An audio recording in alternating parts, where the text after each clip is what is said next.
guys! Welcome back to my channel. It's me again, Bonnie Compe. So for today's video, meron tayong bibisitahin na bahay ng kliyente natin dito sa Lancaster sa KS5. So itong client natin na ito, meron na siyang 5 unit dito sa Lancaster, New City. So ang bibisitahin natin ngayon, ito yung pinakaunang na-avail niya dito sa Lancaster, yung Diana townhouse, pero corner ito na pina-interior design niya na. So may magsisilip natin, bibigyan tayo ng opportunity para masilip at makamusta din natin yung community nila doon. So itong KS5 ay na-offer dito sa Lancaster so na-avail nila yung unit nila last 2012. So more or less nasa 8 years na itong na-offer di Lancaster. Yung maganda na rin namin yung community nila. Ayan, nag-invite sila sa atin dahil yung pangatlong unit na na-avail niya is today yung house inspection. So parang celebration na rin nila ito today. So samahan nyo ako guys, and ayan, makipagsikihan tayo sa kliyente natin dito sa Lancaster. Let's go!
So nandito na tayo guys sa bahay nilang Diana. Tara, pasok tayo.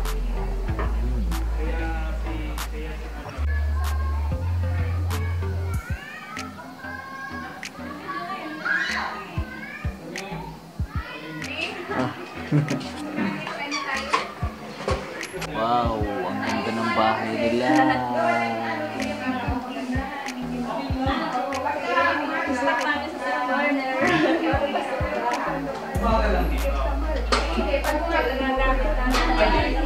Yung first room. Yung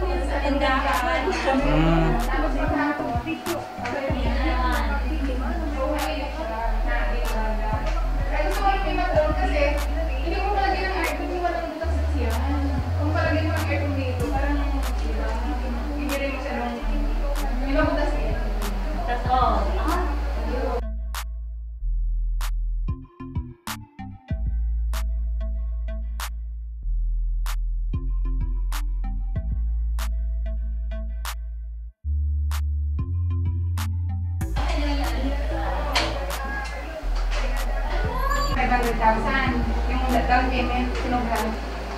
Okay ka lang mo dyan, tanggal sila natin. ko yan, padre dito. Birthday talaga ni Spot ka. Birthday ni Carol. Picture ka ba? Phone mo na? Ay, sorry. 1, 2, one more.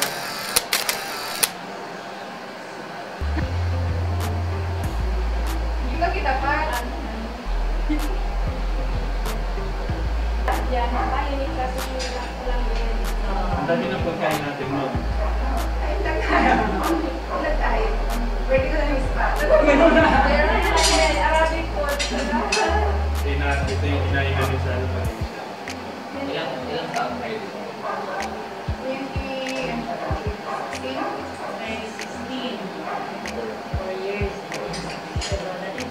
1.6 lang, no? Quarter. 8. Pero ginawa ko to, 2012. Pre-selling pa. Tama. Ano lang po na ako? Ilang pa?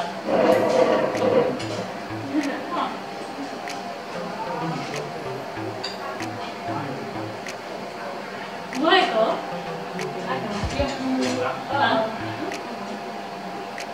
Ito yung movie na kailangan. Order niya sa online. Tapos sa maliit lang siya na pinagalitan niya yung gano'n, nililipat namin. So, talaga nito siya. Kulay? So hindi talaga yun yung may kulay. Hindi. Parang Nalata siya. Siguro yung yung gamot niya sa lalo. Yung ugat niya kailangan. pero sa malayo ka na pinag. Dami na ano? Dami na maganda na mga pagkain dito, no? Oo. Ito, pagmay na. Haba na. Kaya na. Yung ano, basmati? Bagay ba ito? Ganito na ito? Or lalagyan pa yan ng glass? Dito? Yung putang-putang yung mga open. Dati, may ano yung dati, nilagyan ko siya ng ano. Kaso, hindi ko nalagyan na yun. Inopen ko na lang. Para, pag may ano. Pag dun lang kasi gusto kong kumain doon, nalagay ko muna dyan. Gusto na ko ako doon. Saka yung ano, Tuwa. Kaya naman na, pinalaki mo na. Lumaki sa tingin.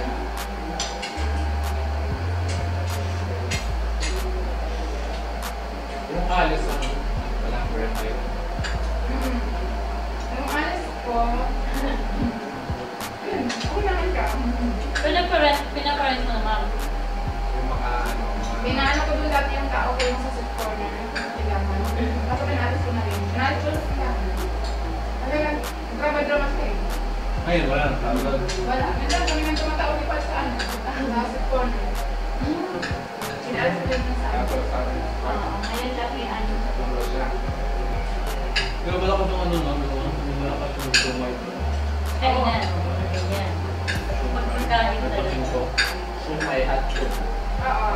Pero siya masarap din. Ay, malakas din. Pati sa inyo wala kayong kompetensya doon. Minsan nag-vlog kayo doon. Oo, nandun si Pap. Hindi ko Follow. nagpapalap doon. Ha? Oo, gano'n ko natin yung cellphone. Promote naman yun.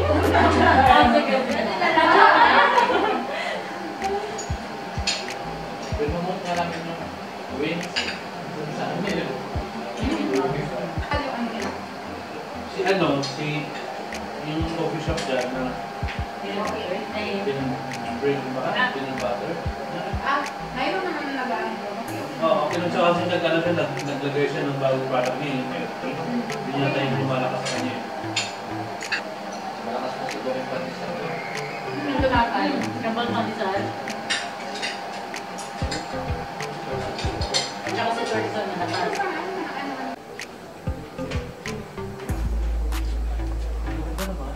Wow. Ngayon ito kasi, ipapayos ko kasi ito. Kapag ano, ito yung parang hanggang dito ba? Kasi pag bulas, yung ginawa ko naman, ganun ba? Papababa pa rin dito. Ito yung mali. Oo. Diba ano ko sana yung parang doon na. Ano, kasi ito pag umulan, pasadin dito. No? Yan, yung ginagawa ni Parang.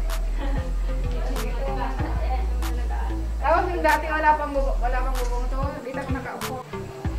May tambong.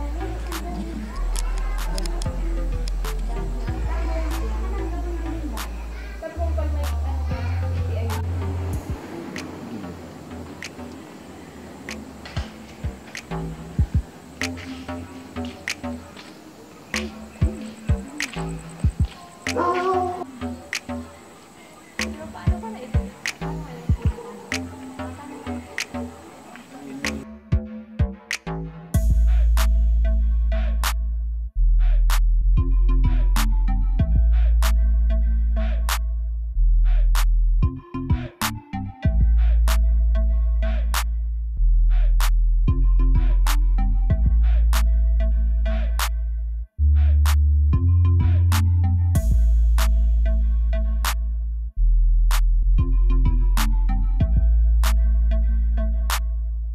Guys, nasilip natin ang unit ng kliyente natin sa KS5. So maganda na yung napakaganda na ng bahay nila. Gusto daw nila doon sa pagpapa-interior design ay umabot na ng mga 800,000. So ayan, maganda, parang single house na yung laki niya.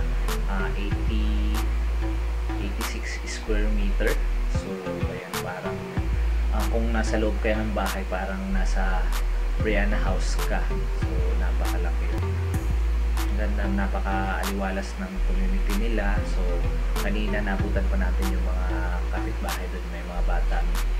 So safe and secure talaga yung community nila kahit sa ganitong ano. Then hindi rin naman basta-basta nakakapasok doon sa community. So thankful tayo na nabigyan tayo ng opportunity na makapasok doon at makamusta, nagkaroon tayo ng kamustahan sa kliyente natin.